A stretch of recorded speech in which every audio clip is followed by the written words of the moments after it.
Bom, gente, vamos dar início aqui ao nosso quarto encontro, né? Ao nosso quarto tema, seguindo ainda nesse bloco de doenças cardiorrespiratórias e cardiovasculares. Então, hoje a gente vai ministrar esse conteúdo para a turma de técnicos de enfermagem, né? Do segundo módulo do Instituto Federal Fluminense, Campus Guarulhos. A gente vai falar de uma condição clínica aguda, grave, né? Que acomete indivíduos normalmente após os 40 anos, né, que apresentem alguma condição primária, né, que vai geralmente desencadear esse problema, né, essa problemática aí. Então é uma situação em que normalmente a equipe precisa estar bem treinada, a gente precisa ter um aparato tanto técnico quanto de material qualificado, né, para que o atendimento seja feito de forma qualificada, de forma eficaz, e a gente consiga tirar o paciente dessa situação, que é uma situação considerada grave, né? Então vamos lá, o edema agudo de pulmão, né? Antes de adentrarmos os conteúdos pertinentes a essa temática, a gente vai conceituar, né, o problema. Então, o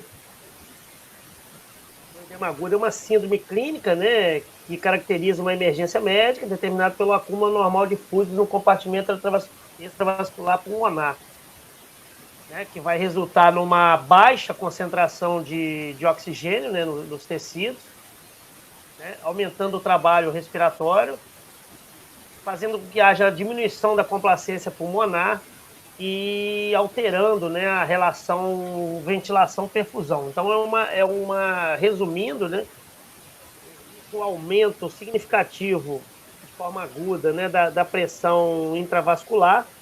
Os capilares não dão conta daquela pressão aumentada ali, então há um extravasamento de conteúdo sanguíneo para o parênquima pulmonar, fazendo com que haja, né, a, a ocupação do parênquima por conteúdo líquido, né, por conteúdo sanguíneo, e isso faz com que haja prejuízo na concentração de oxigênio, né, principalmente nos alvéolos. Então o indivíduo entra numa crise respiratória muito grave, né, e se o atendimento não for feito em tempo hábil, esse paciente acaba evoluindo mal, né, e consequentemente podendo evoluir até uma condição de óbito, né? Primeiro exemplo que a gente vai falar, né, talvez o mais importante, a mais importante causa do edema agudo pulmonar é de fundo cardíaco, né? Então, o edema agudo pulmonar cardiogênico, que é o desequilíbrio, né, entre a pressão hidrostática capilar elevada e a pressão intersticial normal. Então, existe uma pressão ali né, no intestino celular, né, e a pressão capilar, né, hidrostática capilar, ela sobrepõe a essa pressão, fazendo com que haja, né, o transpor, né, desse conteúdo sanguíneo para esse intestino. Tanto que um dos sinais observados no paciente quando ele está em crise, né, quando ele está com a clínica do edema agudo, é ele colocar para fora, né, aquela espuma, aquela saliva rosácea, ou seja, a gente chama isso de cialorreia, né? É uma saliva espumosa, né, que tem a coloração rosa. Aquela coloração rosa é o sangue que está presente lá no pulmão, né?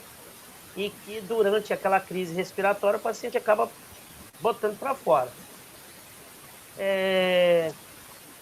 Outra característica, né, que existe a falência das câmaras esquerdas, né, aumentando, com consequente aumento, né, da pressão diastólica final do ventrículo esquerdo, e também o aumento da pressão hidrostática, né, vascular, que se transmite aí para a pressão hidrostática capilar pulmonar, tá?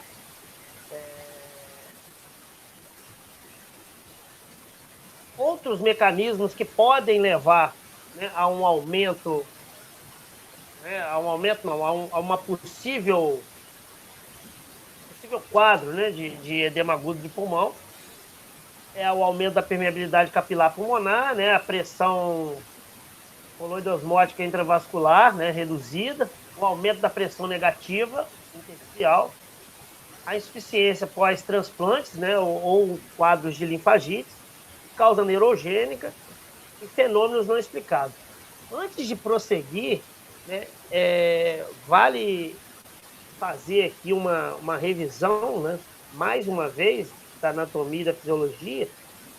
A gente sabe que, né, como eu falei na aula passada, na aula também de hipertensão, o coração é uma bomba, né, que bombeia o sangue para todos os tecidos, inclusive para ele, porque ele é um músculo, né, e para tal, para que haja o funcionamento normal da musculatura cardíaca, é preciso que essa musculatura seja irrigada com sangue e, consequentemente, com oxigênio. Então, esse sangue vindo do pulmão rico em oxigênio, ele chega no que a gente chama de coração esquerdo, né, no ventrículo, no átrio esquerdo, ultrapassa,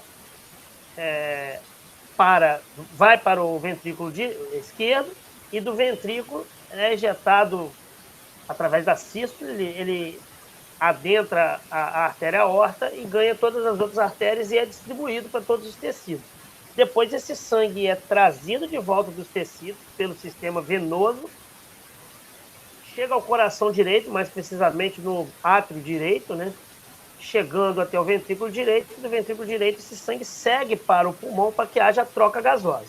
Pois bem, quando esse sangue, né, quando o coração, por algum motivo, não consegue fazer o seu trabalho de forma satisfatória, quando há uma insuficiência do coração em manter aquele débito cardíaco normal, que é aquele volume sanguíneo bombeado para todo o corpo no período de 1 minuto, quando começa a haver prejuízo nesse bombeamento, começa a haver, de certa forma, entre aspas, um congestionamento desse sangue que está chegando até o coração. Ele não está bombeando na mesma velocidade, né? E aí esse sangue que está sendo trazido até ele começa a vir também mais lentamente. Então, por isso, a gente pode entender, por exemplo, a gente vai falar depois, mas a gente pode entender, por exemplo, o edema nos membros inferiores, ou seja, na perna do paciente que tem insuficiência cardíaca crônica, né? Que a gente chama de cardíaca congestiva, porque o sangue ele passa a demorar para voltar. Então, esse sangue acaba ficando retido lá embaixo, né? Nas pernas. Essa pessoa costuma a ter uma turgência jugular, começa a aumentar o calibre da jugular, porque o sangue também que está na cabeça, ele desce de maneira mais lenta, e com o passar do tempo ali, com um prejuízo maior da capacidade de trabalho do coração, começa a haver também um aumento de pressão lá no pulmão. Então, esse sangue que volta do pulmão para o coração também começa a encontrar resistência, né, para chegar ao coração, já que o coração não está trabalhando de forma adequada. E aí, como o pulmão também tem muitos capilares, há esse congestionamento, quando chega até o pulmão, há um aumento de pressão dentro dos capilares, eles não suportam esse aumento de pressão e o sangue acaba chegando, né, até o parênquima pulmonar, ocasionando essa problemática toda. A gente até falou na aula passada, né, que quando um paciente sofre um infarto agudo do miocárdio e que esse infarto ele é oriundo de uma obstrução de uma artéria coronária com calibre mais, né, de um calibre mais, um volume mais calibroso ali, e que depois acaba se ramificando, né? Então, quando é uma obstrução numa área mais calibrosa da coronária, a gente tem uma isquemia de uma região muscular cardíaca maior. Essa isquemia, e consequentemente, dependendo do número de horas que esse paciente ficar infartado, vai gerar uma necrose nessa musculatura. Então o coração, ele dali para frente, ele trabalha com uma capacidade muito pequena. Daí o fato de que muitos pacientes, quando sofrem um infarto dessa natureza, apresentarem um edema agudo de pulmão logo em seguida, e muitas das vezes, por já ter esse prejuízo grande na bomba cardíaca, ele acaba não suportando a esse edema agudo.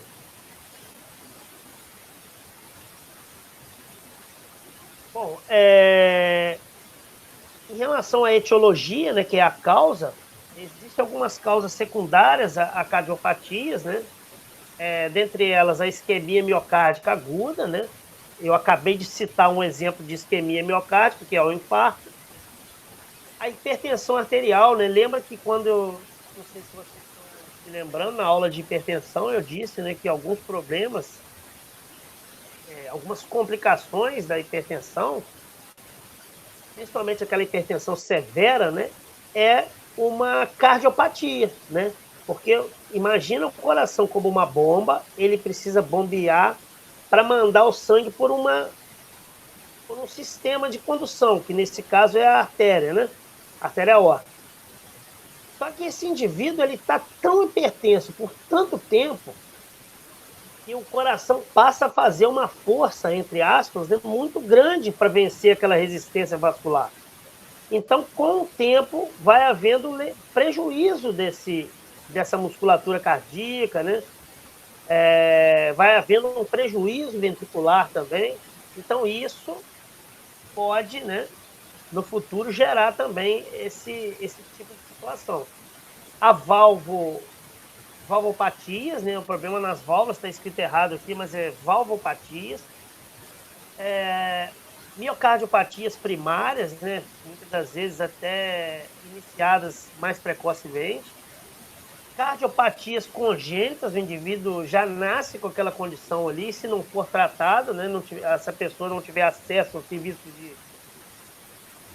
de saúde, ela acaba no futuro vindo a desenvolver também o edema agudo.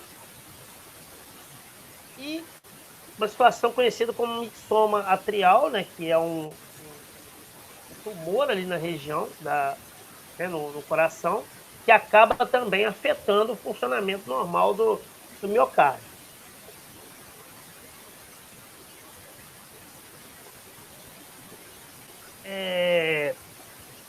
As valvopatias, a gente tem como exemplo ali a estenose mitral, né, que é um estreitamento ali né, um prejuízo ali da válvula mitral, que é a válvula que separa ali o átrio esquerdo do átrio direito, né? O átrio esquerdo do ventrículo esquerdo. O mixoma atrial, que eu acabei de falar, insuficiência mitral aguda, né, que é uma disfunção isquêmica, também uma rotura da válvula ou degeneração, né, de mixomatose.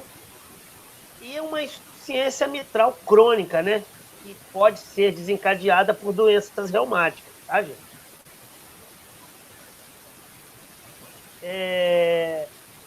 A gente também tem como possível causa do edema agudo a disfunção ventricular sistólica, né? Então a gente pode ter como exemplo a cardiopatia isquêmica, né?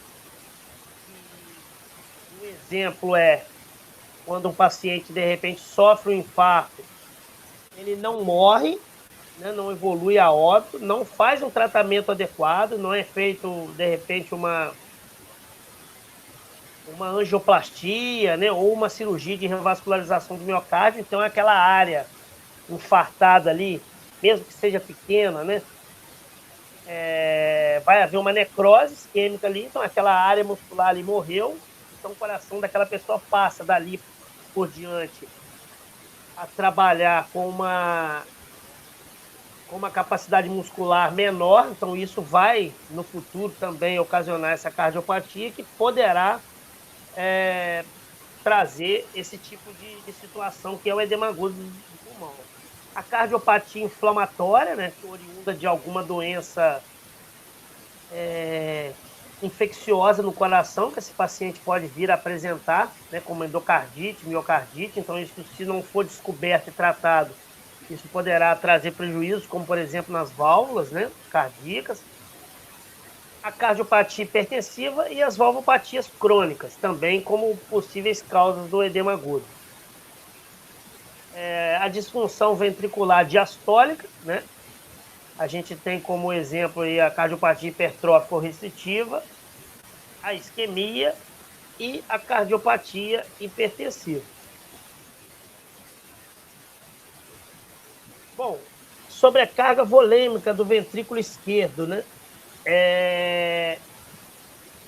A gente pode ter como pano de fundo a insuficiência aórtica, né? Ou seja, algum problema no sistema arterial. A gente tem como exemplo a arteriosclerose, né? Que pode levar a esse prejuízo na condução ali desse sangue. E aí isso também fazer com que haja sobrecarga do ventrículo, já que o ventrículo esquerdo é quem faz aquela, entre aspas, aquela força para botar o sangue para fora do miocárdio, né, e ganhar o sistema arterial, rotura do septo interventricular e hipervolemia secundária, doença renal ou outras. Lembrando que hipervolemia é um aumento significativo do volume, né, causado por uma doença renal, ou seja, devido a uma má filtragem, um trabalho inadequado do sistema renal, há um aumento de eletrólitos que deveriam, de repente, ser excretados, né, ou metabolizados. Esses eletrólitos se fazem presentes no sistema vascular e, por haver uma maior concentração desses eletrólitos, acaba havendo absorção de líquido, né, lembra da osmose, né? O solvente vai sempre em direção ao soluto, né?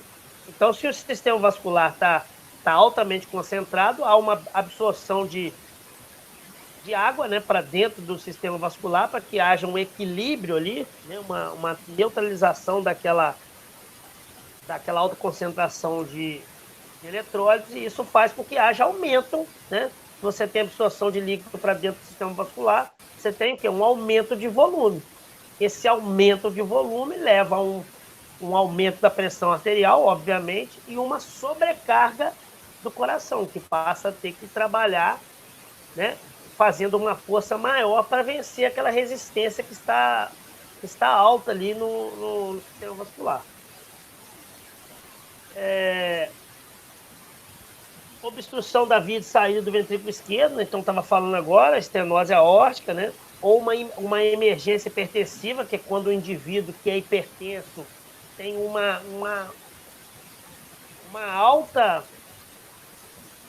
aumento significativo da pressão arterial, então há, consequentemente, você, para tratar uma hipertensão, lembra assim, que a tensão está hiper, né, dentro do sistema vascular.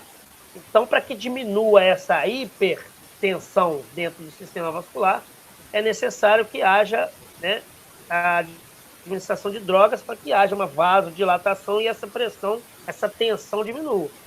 Então, uma situação em que o indivíduo tenha um aumento significativo e a manutenção desse aumento de pressão pode levar também o indivíduo que já tem uma situação cardíaca, né, algum comprometimento cardíaco, a uma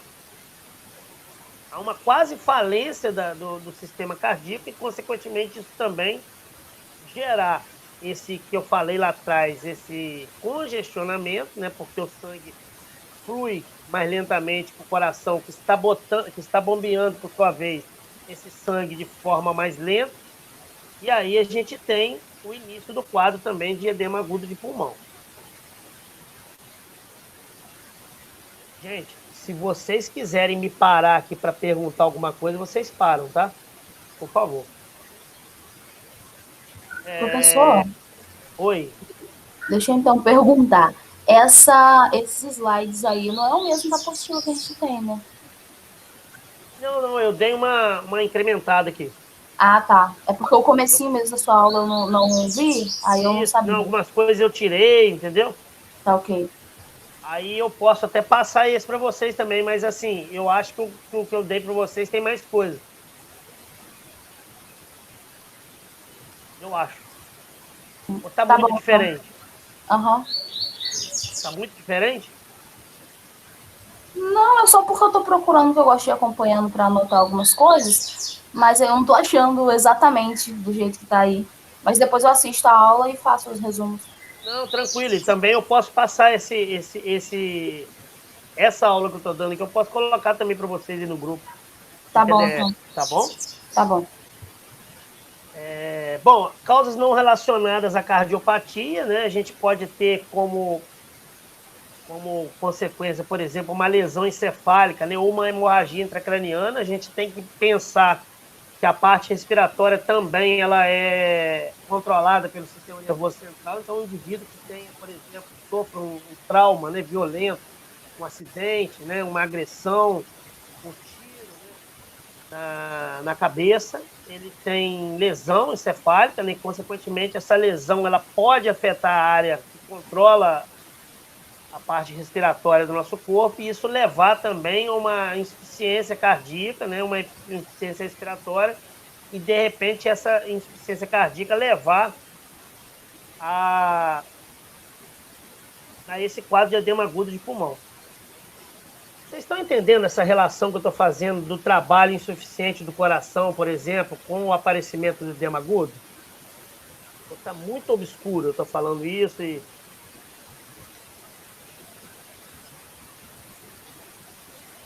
vocês estão conseguindo pegar, gente?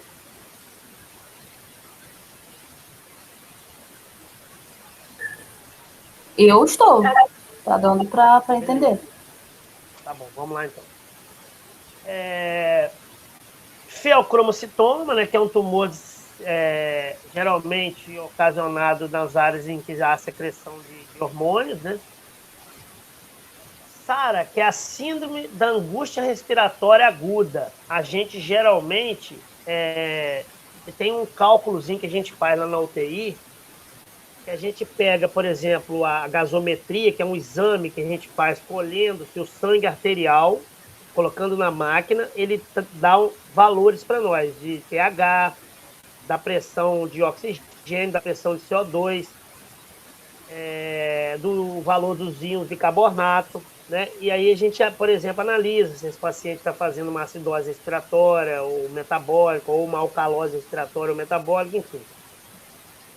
Então, nesse exame, a gente tem um valor lá, que é a pressão arterial de O2.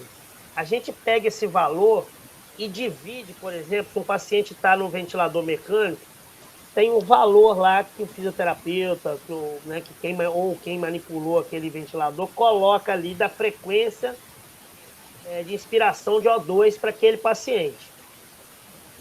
Então, por exemplo, se esse valor, se essa conta der um número abaixo de 200, significa que essa pessoa está com uma síndrome da angústia respiratória aguda grave, tá?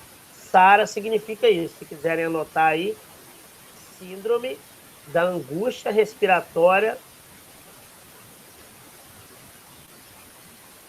Síndrome da angústia respiratória aguda, tá? Nesse caso, se o valor der menos de 200, ele está com uma SARA grave. Então, SARA, síndrome da angústia respiratória aguda, tá?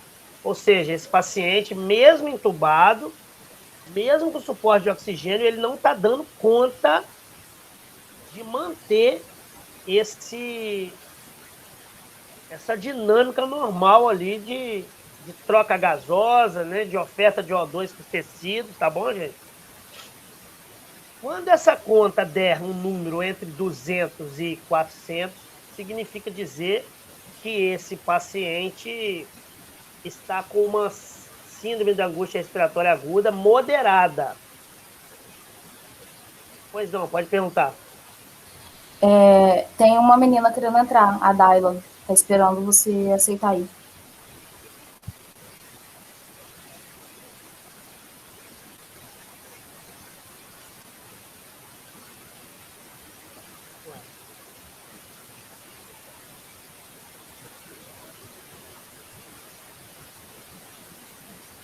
Eu já falei com ela para poder pedir novamente.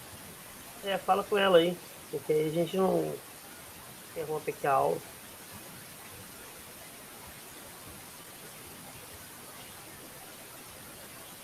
Cadê?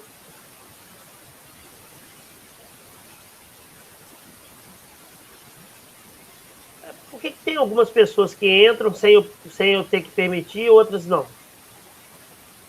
É porque se entrar com o e-mail do G Suite, já vai direto. Não precisa de permissão. Ah, entendi. Ah, gente, eu não vou ficar esperando, não.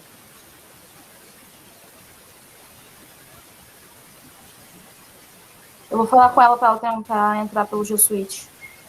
Então tá. Eu acho, licença, que é pelo código, porque eu tentei entrar pelo e-mail de Suite e não consegui também. Aí pelo código, direto no Meet, já vai Não, ela direto tem, agora.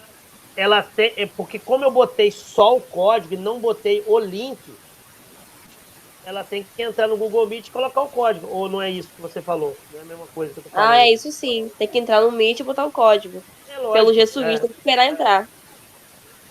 isso. Então vamos lá. Então aqui, vou dar um exemplo, né?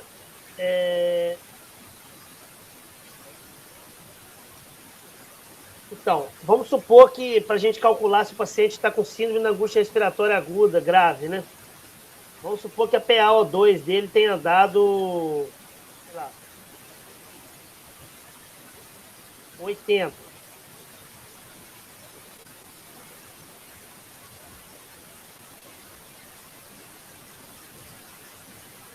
E a FO2 dele está 35%. 35% em termos de número aqui para a gente botar na conta aqui é 0,35.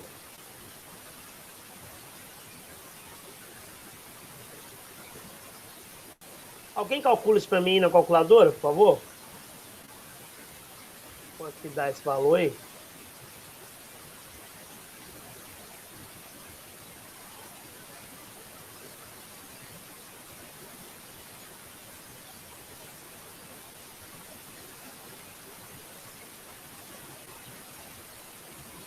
R$ 228 uns quebrados.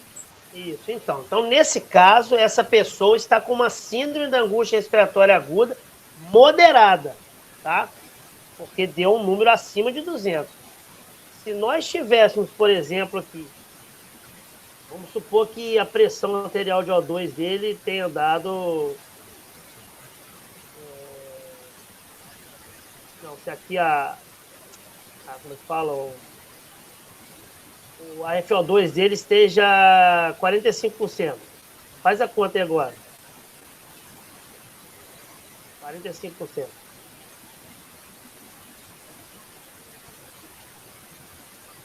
177.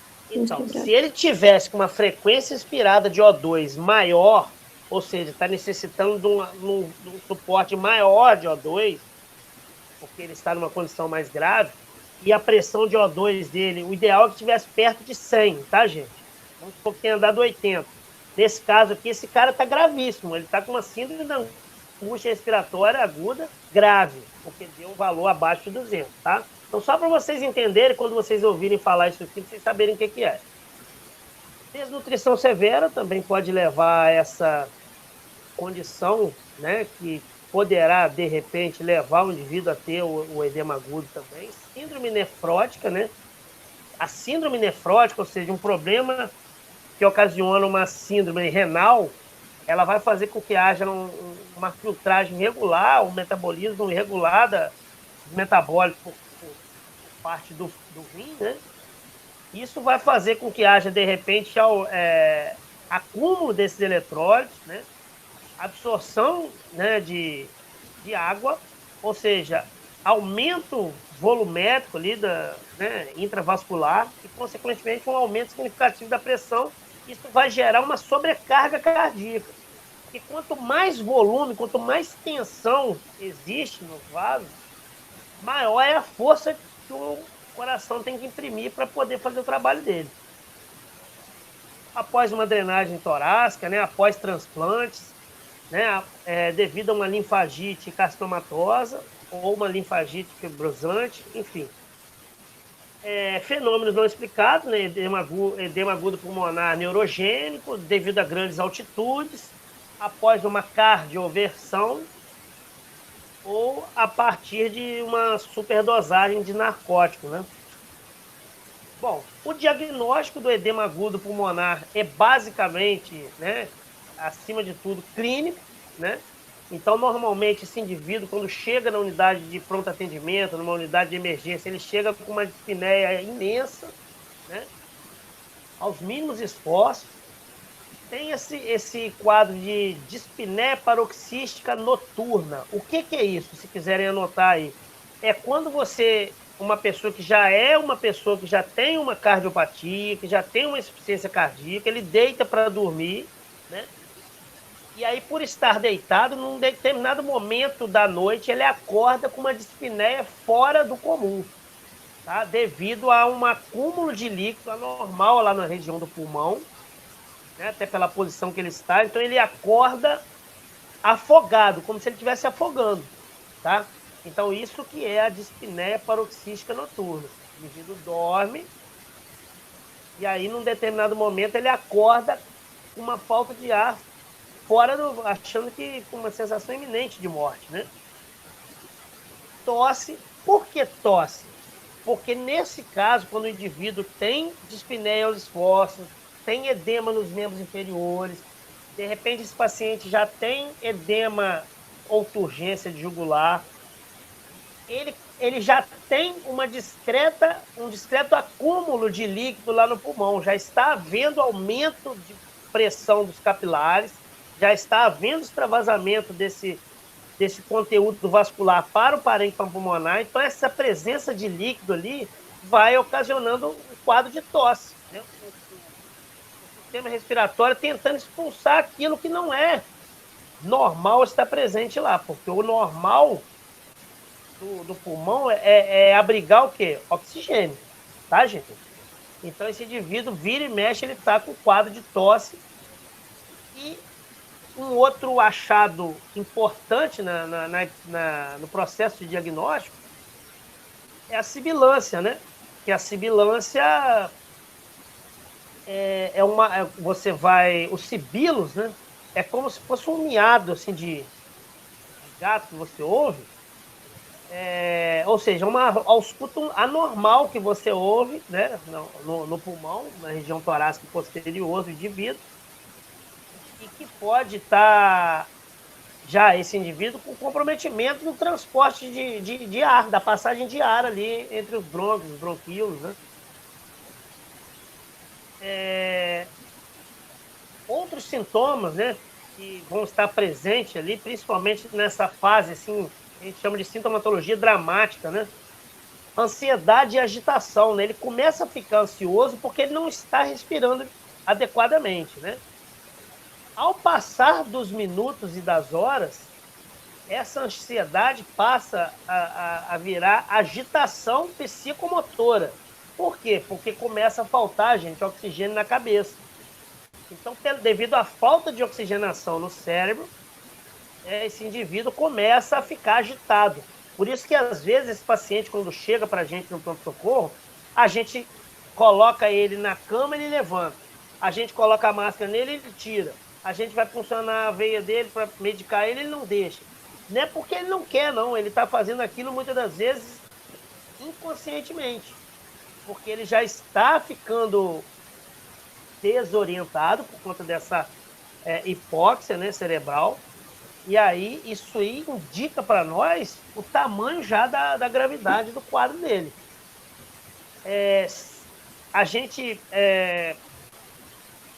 em alguns casos, né, esse paciente pode relatar para a gente precordialgia, né? Ou seja, se esse paciente está com esse quadro e está relatando dor torácica, né, aqui no tórax anterior, pode ser que esse paciente tenha evoluído para esse quadro de edema agudo em virtude de um infarto agudo do miocárdio, tá, gente? Só um adendo aqui, esse sentado com os membros pendentes, eu não sei por que veio parar aqui, mas isso aqui é o que a gente vai fazer com o paciente, tá? Isso não é sintoma, não. Então, por favor, esqueçam isso aí que está escrito aí. Sentado com os membros pendentes é o que a gente deve fazer com esse paciente quando ele chega com esse quadro lá na UTI. E aí, aproveitando que eu já falei isso aqui, por que a gente vai fazer isso? Porque Se a gente pega um paciente desse, por exemplo, coloca ele na cama, mesmo com a cabeceira que tem que ser a 90 graus, tá, gente? E por algum motivo, por um erro ali no ajuste da cama, do leito, a gente coloca esses membros dele elevado. Se a gente eleva as pernas de alguém, o que a gente está favorecendo para essa pessoa, gente? Vocês já viram alguém fazer isso? Deita a pessoa no chão e levanta a perna dela? Por que a gente Já faz isso? o aumento da pressão?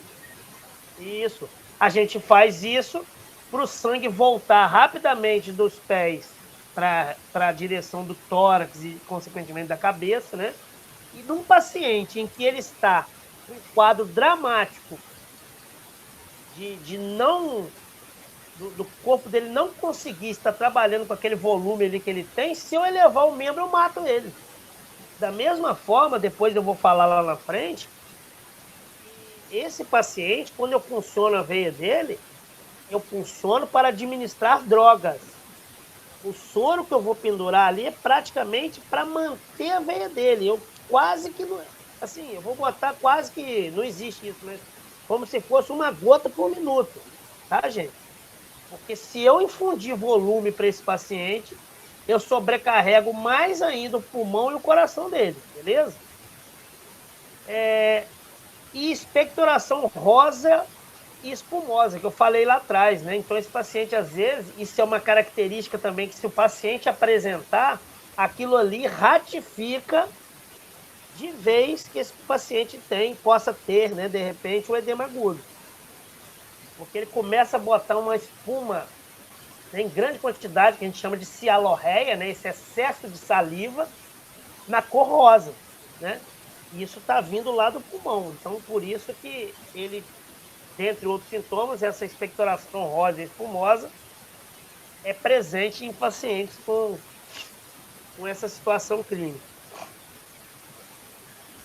Bom, o exame físico, né? A gente vai ver no exame físico o paciente vai apresentar palidez cutânea, sudorese fria, cianose de extremidades, porque o coração, como a gente já chegou aqui, ele não está fazendo o trabalho dele adequado, já gerou esse quadro de aumento de pressão capilar no pulmão, extravasamento de líquido, que é o edema agudo.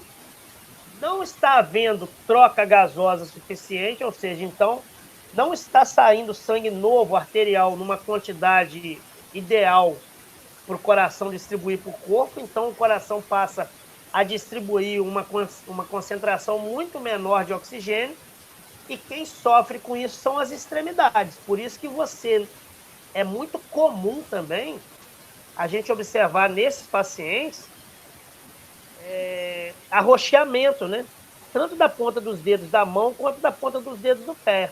E, em alguns casos mais graves, até da ponta do nariz aqui, tá, gente? Taquipneia, né, que é aquela respiração rápida. O uso da musculatura respiratória acessória, né? Então o cara faz tanta força que, se ele for mais magro, por exemplo, as costelas dele ficam proeminentes. Então isso aí a gente também chama, em criança principalmente, de tiragem intercostal, né? Ele faz tanta força que as costelas se sobrepõem, assim, ficam proeminentes. Estertores crepitantes audíveis, né? Em extensão variável do tórax. O que é isso? A gente coloca o esteto e aí a gente ouve aqueles sons irregulares ali no pulmão. Lembrando, né, que o som normal, o som fisiológico, que é o murmúrio vesicular, né? Ele é aquele barulho do som do vento passando, como se tivesse uma brisa passando, né? E aqui qualquer ruído mais estridente, roncos, qualquer som dessa natureza, indica que esse paciente está com secreção em grande quantidade ali na região do parênquima pulmonar. Sibilância difusa, né, que é essa dificuldade também que o ar passa a encontrar para poder transpor ali os canais, né, que são os brônquios, os bronquíolos. A ausculta cardíaca prejudicada, né, pela respiração ruidosa. E possíveis elevações da pressão, né? Elevações pressóricas, tá?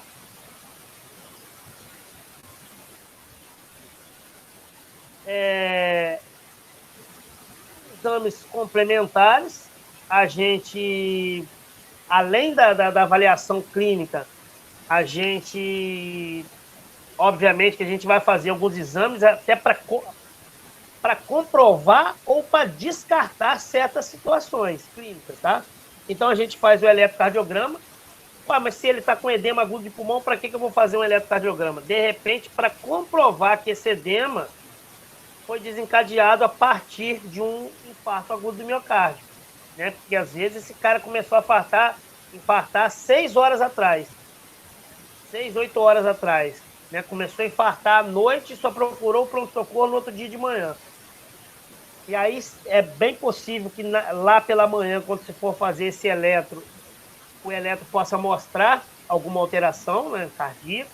A gasometria arterial, que é, como eu falei anteriormente, é a coleta de sangue de uma artéria, normalmente radial. Eu, quando estava atuando na UTI, eu sempre colhia da femoral, que eu achava, além de ser mais calibroso, mais fácil, menos dolorido, né? Menos doloroso para o paciente. E aí a gente coloca, normalmente nas UTIs hoje, a gente tem uma máquina lá que você colhe o sangue, coloca a seringa ali no orifício ali da máquina, aperta uma tecla, a máquina aspira aquele sangue que está dentro da seringa e já imprime para você o resultado da gasometria. O raio-x de tórax, né, que ele vai mostrar se há congestão pulmonar. Então, se for um edema agudo de pulmão, o pulmão vai estar congesto. Eu acho que eu coloquei ali, daqui a pouco vai ter uma imagem de um raio-x normal e de um raio-x de um paciente com congestão pulmonar, e vocês vão entender o que eu estou falando. O ecocardiograma, que vai mostrar, dentre outros, o ecocardiograma, gente, é como se fosse um ultrassom do coração, tá? Ele vai mostrar o trabalho do coração, se está insuficiente, se ele está injetando pouco sangue, se está com algum problema no ventrículo, se há um problema valvular, tá? Então, tudo isso o ecocardiograma vai mostrar para gente. Hemograma, né? Eletrólitos, enzimas cardíacas, ureia e creatinina. O hemograma pode, de repente, evidenciar para a gente alguma infecção em curso, né?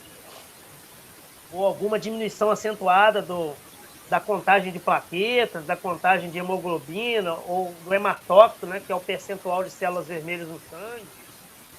Os eletrólitos podem também evidenciar, né, alguma falha da bomba de sódio e potássio, da bomba cardíaca, do funcionamento normal das fibras musculares. As enzimas cardíacas podem vir a contribuir para que a gente, de repente, enxergue um possível quadro de infarto, né, que consequentemente gerou esse edema agudo. A ureia e a creatinina vão avaliar, né, mostrar para a gente ali alguma disfunção ou não do sistema renal. Desculpa. Então, essa disfunção renal, como eu disse, isso faz com que haja aumento de pressão, aumento volumétrico, né? E isso, consequentemente, sobrecarrega o coração e mais depois, mais à frente, pode gerar essa situação de edema agudo. E a função hepática também é importante, né? Já que o fígado é um órgão que metaboliza várias substâncias no nosso corpo, né? E quando a gente não tem o fígado funcionando adequadamente, a gente tem prejuízo em várias situações, dentre elas o sistema de coagulação, por exemplo, tá, gente? Então aqui, ó, eu botei uma imagem de um raio-x normal, tá? Então, por exemplo, ó, eu vou...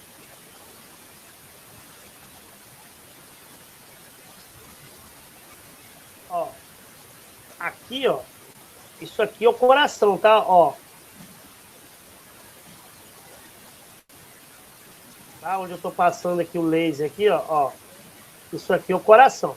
Quando o paciente tem uma miocardiopatia dilatada, por exemplo, ele tem essa área branca aqui, o coração, ela pega um pedaço enorme, assim, sabe?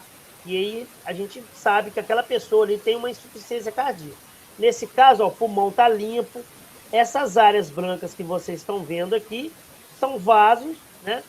São estruturas musculares, são principalmente a estrutura óssea, que são as costelas. Ó. Aqui o externo, a coluna, tá, gente? Isso um raio-x normal. Agora, um raio-x de uma pessoa que está com uma congestão pulmonar, como esse caso do edema agudo, olha a diferença, tá? Então, ó, essa pessoa, por exemplo, aqui, olha o tamanho do miocárdio em relação à caixa torácica dela. Ela tem uma miocardiopatia dilatada, tá? Ó, olha o tamanho do coração. Ó, enorme, né? E o pulmão tá todo congesto, tá vendo? Essa nuvem branca, isso é congestão pulmonar. O pulmão não tá limpo. Se você pegar uma pessoa com Covid também, o pulmão vai estar com a imagem horrível também. Mas isso aí, para um outro momento, a gente entra nesse assunto. Beleza?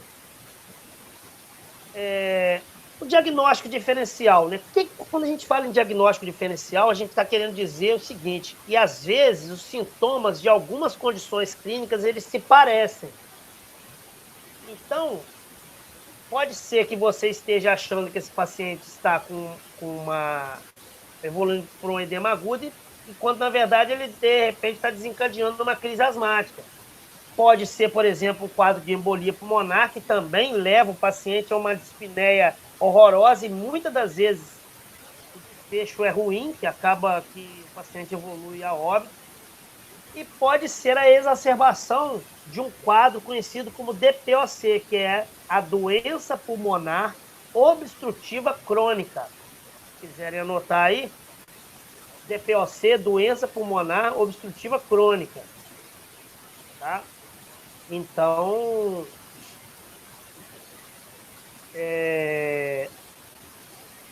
o paciente que fuma, né, que trabalhou em mina de carvão, que trabalhou em locais assim com uma poluição muito grande, que lidou muito tempo com fumaça, pessoas que moram geralmente na região rural e que tem fogão a lenha em casa, e que está o dia inteiro, quase 24 horas por dia, convivem com aquele cheiro, né? Acabam inalando fumaça quase que 24 horas por dia. Essas pessoas são candidatas a desenvolverem essa doença pulmonar obstrutiva crônica.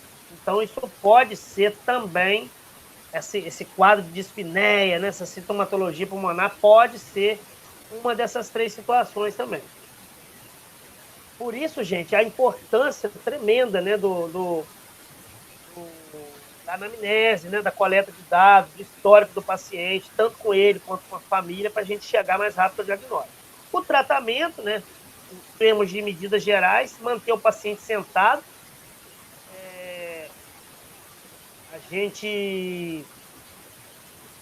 Primeiro que o paciente não vai conseguir deitar, né? E segundo que para ele respirar melhor, para ele a gente tentar fazer com que ele recobre a situação respiratória, tenha um aumento da saturação parcial de oxigênio, ele precisa estar sentado praticamente, né? Ou com a cabeceira em 90 graus. E aí, se for possível, essas camas mais novas de UTIs, nessas camas com controle remoto, a gente consegue fazer com que o paciente praticamente se sente e que as pernas ficam penduradas.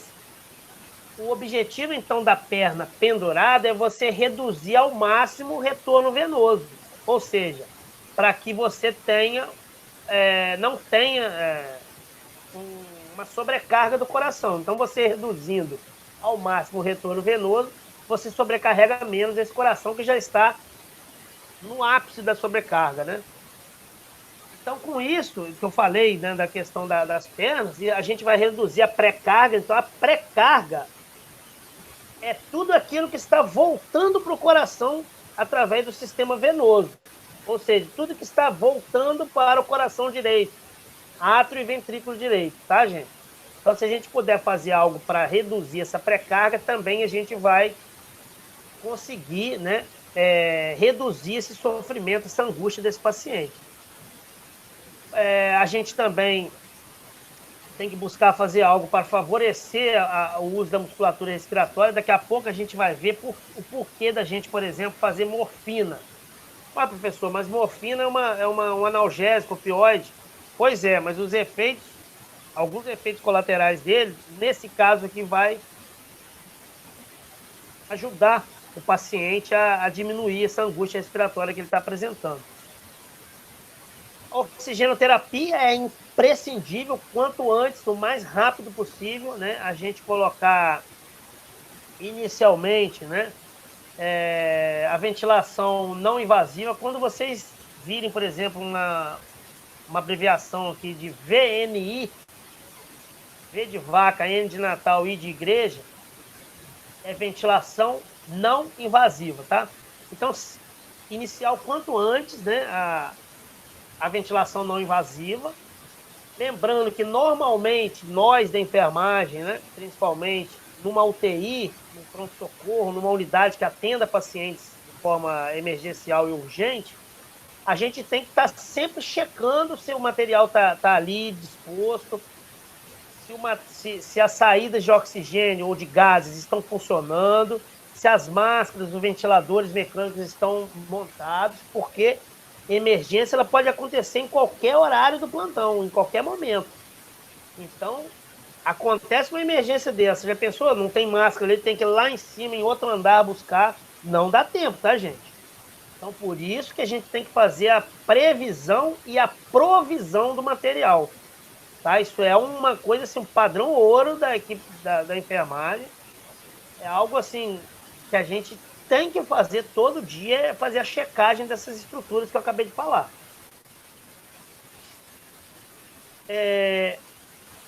Iniciar com ventilação mecânica não invasiva com pressão positiva é um aparelho que a gente chama de BPAP ou CPAP, tá?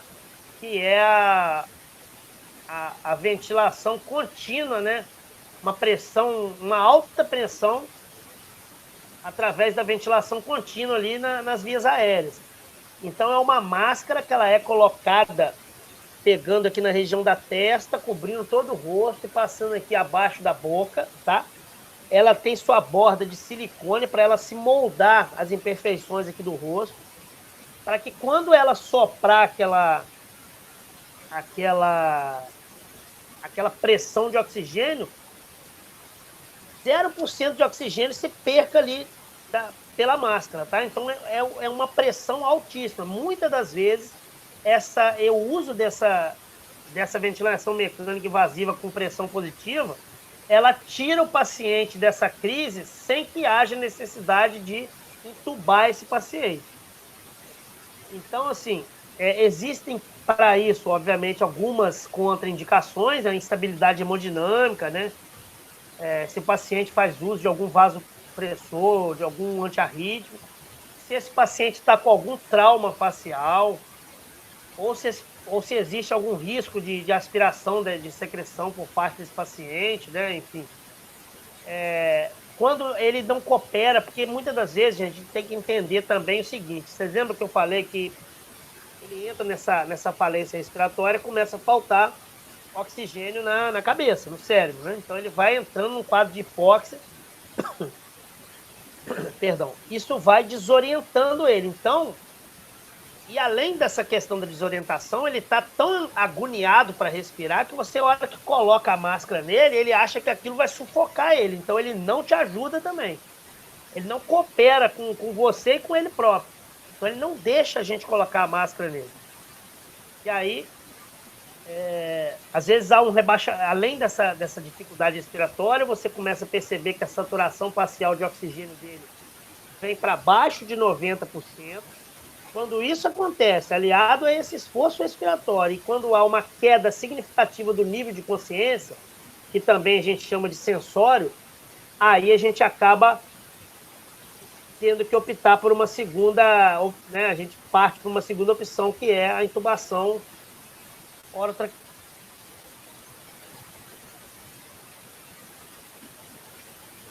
Agora, nesse sentido aí, infelizmente, a gente acaba tendo que sedá-lo e acaba tendo que entubá-lo e colocá-lo sobre assistência ventilatória mecânica.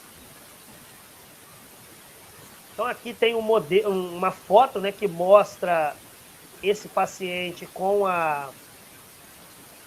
o CPAP, né? Lembrando que essa foto é uma foto antiga, né? Hoje, você tem assim, máscaras maiores que pegam praticamente aqui o rosto todo do paciente, né? Mas é mais ou menos isso aqui, cabeceira do leito elevada, né? Ó, cabeceira aqui, ó, elevada, passando laser aqui para vocês verem, e a alta pressão de oxigênio ali. O tratamento medicamentoso, né, uso de nitratos, ou seja, eles vão fazer o quê? Vai haver vasodilatação considerável, né? Então a gente vai ajudar nessa sobrecarga cardíaca que está havendo ali. Um exemplo é o nitroprusiato de sódio, né? Nós temos o uso da dobutamina, que tem efeito inotrópico, né? Positivo e é vasodilatador, então, ou seja, ele vai aumentar a força ali de contração do coração, que já está, de certa forma, insuficiente, né? Gerando essa situação do edema agudo. Lembra, gente, esse paciente com edema agudo, ele está, entre aspas, encharcado, né? Então, ele está como se ele estivesse se afogando no próprio corpo dele. Então, o pulmão está encharcado. Um dos objetivos do tratamento é o quê? Enxugar ele. Fazer com que ele perca líquido para que a gente reduza essa sobrecarga volumétrica e consiga restabelecer o padrão respiratório dele. Então, uma das drogas de escolha são os diuréticos, né? Então, também a gente faz ali de forma endovenosa. Por isso que quando esse paciente chega, já me perguntaram isso, professor, o paciente chega com uma emergência respiratória, vamos preocupar com sondagem?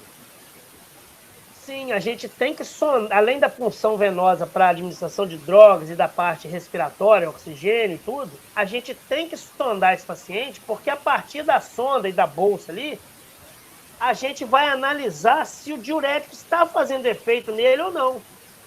Porque se ele começa a urinar muito, se a bolsa logo se enche de urina, isso é um bom sinal para nós.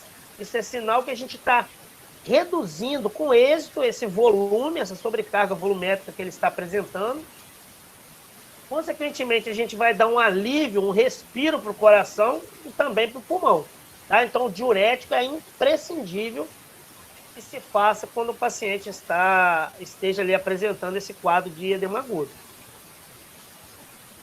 A sedação, né, a gente faz também ali a morfina, né, buscando, porque a morfina é um analgésico, né, potente para dores assim muito fortes, mas ela, de certa forma, como efeito colateral, ela vai reduzir a ansiedade, né, que é aquela ansiedade gerada pelo quadro de dispneia que o paciente está apresentando. Vai reduzir a pré-carga, porque ela tem efeito nas veias também, né?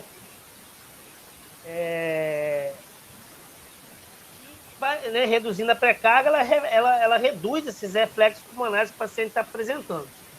Essa droga naloxone, ela é um antagonista da morfina. Então, se por acaso o paciente apresentar, ao invés de ajudar, a gente fizer a morfina, essa morfina causar danos a esse paciente, a gente faz o naloxone e aí esse efeito da morfina desaparece, o paciente retoma, né, a situação que ele vinha apresentando ali. Bom, aqui tem um exemplo de um caso clínico, né? Paciente com 30 anos, masculino, pardo, admitido no hospital há 72 horas com quadro de disfunção respiratória. Eu troquei isso aqui, até aqui, eu acho que foi um erro disso aqui. Em tratamento com clavulinha, evoluindo com dispneia nas últimas 24 horas, né, com piora progressiva associada nas últimas 2 horas, e taquipneia e cianose. Foi encaminhado para a unidade semi-intensiva, né? Havia sido modificada a antibiótico terapia dele nas últimas 24 horas para cefepime, e diante da piora do quadro, nas últimas 12 horas, foi ampliada a antibiótico terapia para meropenem. Então, esse é o quadro. O paciente chegou com um quadro respiratório agudo, né? Fazendo uso de antibiótico, com cianose, né, de extremidades, com dificuldade para respirar, respirando rápido, né, com taquipneia. Ao exame, foi visto que esse paciente estava ansioso, taquicárdico, taquipneico, né, com padrão de esforço respiratório elevado, né, utilizando a musculatura torácica aqui, né, como eu falei anteriormente, com aquela tiragem intercostal, com batimento de asa nasal, que é isso aqui, ó, é o paciente que está fazendo um esforço respiratório tremendo, com cianose extremidades, né? E com o relato da família que ele apresentava saliva com presença de sangue, tá? Hemoptise é quando você escarra e no escarro tem sangue, nas últimas 6 horas. A pressão arterial dele entre 110, estava 110 por 70 milímetros de mercúrio, uma frequência cardíaca elevada, né, de 140 batimentos por minuto, e uma frequência respiratória também elevada, né, de 45 incursões por minuto. Lembrando que uma frequência respiratória normal, ela gira em torno de 12 a 20 incursões respiratórias por minuto. Agora você imagina o sujeito com 45. E a saturação parcial dele ruim também, porque o ideal é que ela esteja entre 92% e 100%, tá? Na ausculta respiratória foi visto que ele tinha estertoração, sibilância, né, difusa, e a gente, era tanto ronco, era tanto ruído respiratório que foi difícil auscultar o coração dele. Então, como medida geral, foi feito o quê? Oxigenoterapia para esse paciente, monitorização cardíaca, né? Não invasiva. O que é PAMNI? É pressão arterial média não invasiva. É quando você coloca, tem um monitor ali ao lado do leito, tem aquela braçadeira da pressão, só que em vez de você encher com a mão, ela é conectada numa borrachinha que vai até o monitor. Então é um monitor que você programa lá para medir o intervalo que você decidir e vai dar o start ali para fazer a mensuração da pressão arterial nesse paciente. Ventilação mecânica não invasiva, então foi colocado o CPAP, né, que é aquela pressão, aquela ventilação mecânica por pressão positiva, né, grande a pressão ali, então coloca essa máscara no paciente, foi colhido sangue arterial para mensuração da gasometria arterial, raio-x de tórax, para ver o grau de congestão pulmonar que esse paciente, de repente, estava apresentando, e avaliação laboratorial com aqueles demais exames, né? Hemograma, enzimas cardíacas, creatinina, ureia e creatinina, eletrólitos, etc. Bom, a evolução, a gasometria arterial evidenciou uma hipoxemia e uma hipercapnia. Hipoxemia, diminuição do oxigênio sanguíneo, tá? Então, quando a gente tem uma diminuição da concentração de oxigênio sanguíneo, a gente diz hipoxemia. Diminuição da concentração de oxigênio sanguíneo. Hipoxemia. Hipóxia é a diminuição da concentração de oxigênio nos tecidos. Tá, gente? A diferença é essa. Quando termina com emia, é no sangue. Glicemia, hiponatremia, tá? Está relacionado a sangue. Hipercapnia é um aumento da concentração de CO2 no sangue. Então, ele estava já com a troca gasosa extremamente prejudicada, né? E aí a gasometria mostrou que ele estava com uma taxa de gás carbônico acima do valor normal. O normal é de 35 a 45. Então, ele estava acima desse valor, tá? Então, hipercapnia, aumento da concentração de CO2 no sangue. Manteve a saturação de oxigênio abaixo dos 90%. O raio-x mostrou uma imagem condensada, né, no lobo inferior direito e congestão pulmonar. Então, quer dizer, edema agudo de pulmão. Beleza?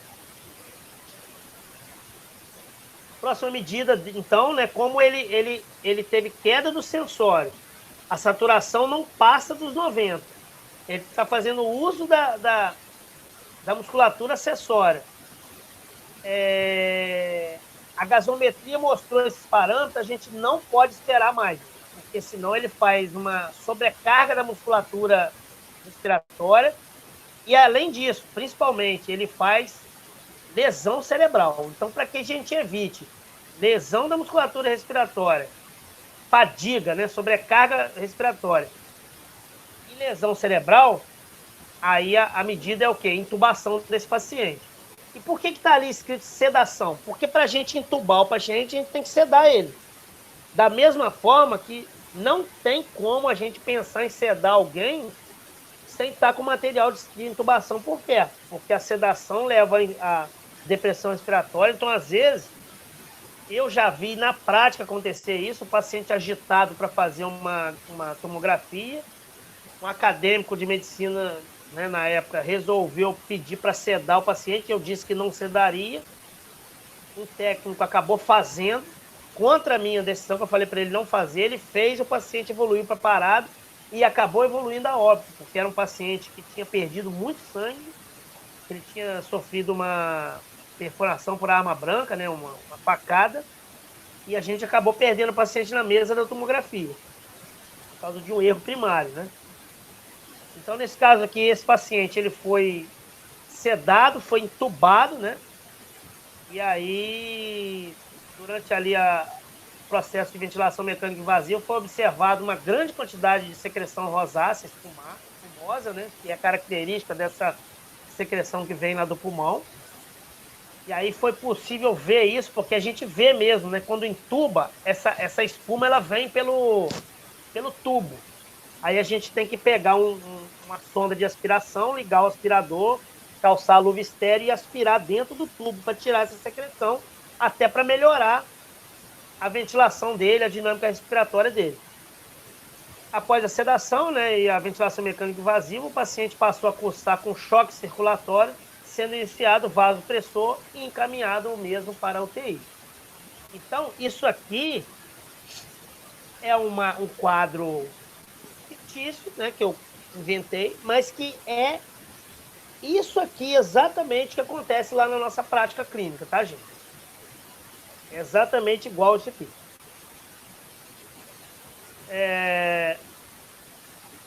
O quadro, o caso clínico 2, paciente de 65 anos, masculino, branco, com diagnóstico prévio de hipertensão, em uso de captopril, 150 mg por dia, e atensina. Foi atendido na emergência com história de dispneia em repouso, com piora nas últimas 6 horas, associado a chiado no peito e tosse produtiva com secreção esbranquiçada, com sensação de opressão precordial, rubor facial e palpitações. Ao exame, né, paciente gravemente dispneico, com cianose de extremidades, ansioso, agitado e desorientado. PA dele altíssima, né, 230 por 120, altíssima pressão, né, tanto a sistólica quanto a diastólica, frequência cardíaca em 150, também muito alto, lembrando que o padrão normal ali é de 60, no máximo 100. O valor ótimo é em torno de 70, 80, né? A frequência respiratória de 40 também altíssima, né? Lembrando que gira em torno ali de 12 a 20 o número de incursões respiratórias por minuto. E a ausculta respiratória, murmúrios vesiculares universalmente audíveis, né, com estetores crepitantes até ápices pulmonares. Ou seja, só por essa evidência da ausculta é possível entender que ele possa estar com o pulmão todo congesto, tá? A ausculta cardiovascular, né? Bulhas cardíacas, estava taquicárdio, com bulhas cardíacas, normofonética, não estava normofonética, porque ele tem a presença de B3, né, em ritmo de galope. B3 é uma terceira bulha cardíaca, tá, gente? O abdômen plano, flácido, né? As medidas iniciais foram oxigenoterapia, monitorização cardíaca, né, acesso venoso, lembrando que não é acesso para infundir volume, é para administração de medicamento. Caiu aqui a câmera. Controle da pressão, né, sedação do paciente, diurético, para poder, entre aspas, enxugar ele. Lembrando que essa sedação aqui não é uma sedação leve, né? E aí, ventilação mecânica não invasiva, né, com CPAP, para poder tentar restabelecer esse padrão respiratório dele. Então, a administração de oxigênio, né, para ele. E aí, a gente faz uma avaliação da ventilação mecânica não invasiva. Né? Esse paciente está colaborando, ele está aceitando a máscara, ele melhorou o padrão ventilatório dele, ele melhorou a saturação de oxigênio. Se todos esses 4 parâmetros forem negativos, a gente tem que, infelizmente, partir para a ventilação mecânica invasiva, que é a intubação e a acoplagem do tubo orotraqueal ao ventilador mecânico, tá, gente? Então, qual é o próximo passo? Aqui, a gasometria, né? Então, ele está com 7,3 de o pH dele. Lembrando que os valores ali giram em torno de 7,25 a 7,35. Lembrando que quanto mais próximo de 7,25 ele está ácido e quanto mais próximo de 7,35 está básico. O PCO2 dele, a pressão de CO2 dele está 45, está no limiar ali, né? Tá de certa forma elevado, e lembrando que é de 35 a 45. A pressão de O2 dele, que era para estar ali no mínimo em 80, está em 60, então ele está com uma PO2 ruim, né? E o bicarbonato, que é entre 22 e 24, ele está ali em 24. O eletrocardiograma mostrou taquicardia sinusal, né? As enzimas cardíacas foram pedidas também, hemograma em função renal e hepática, né? O raio-x de tórax apresentou sinais compatíveis com edema agudo de pulmão, então ele teve congestão venosa, né? Intersticial e alveolar, então, ou seja, o pulmão está todo cheio. Foi observada imagem nodular de contornos irregulares, que desapareceu após as medidas iniciais, então também no pulmão. E, por fim, aqui, né, alguns cuidados de enfermagem que nós temos que estar atentos quando a gente assume o paciente com edema agudo.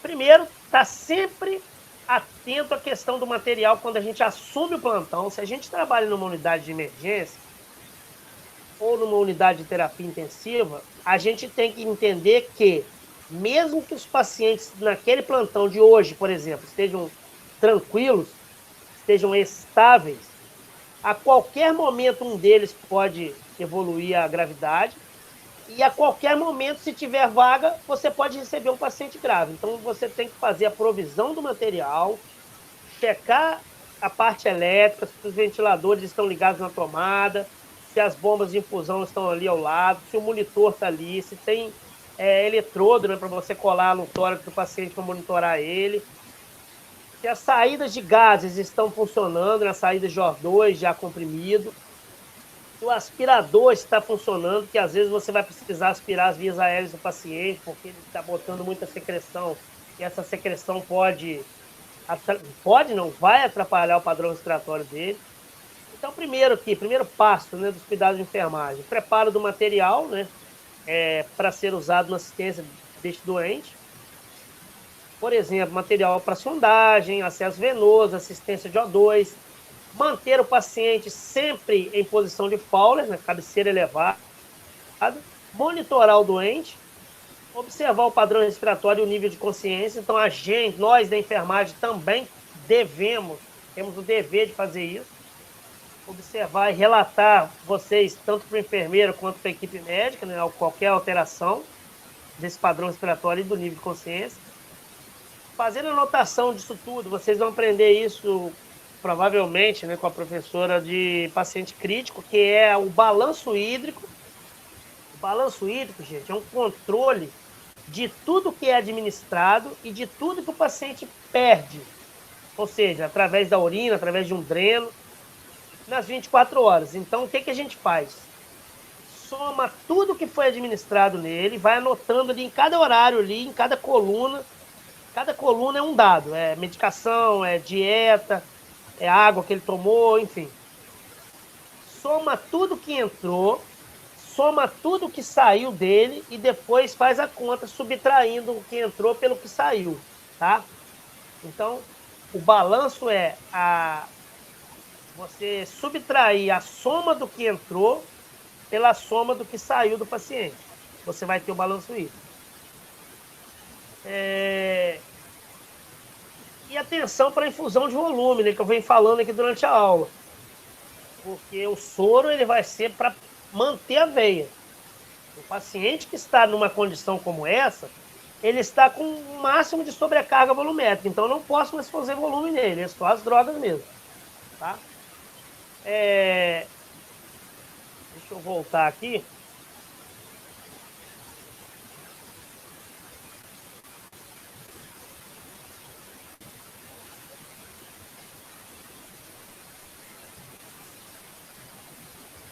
Bom, eu vou só encerrar a gravação da aula aqui e voltar a falar com vocês, tá? Só um minuto.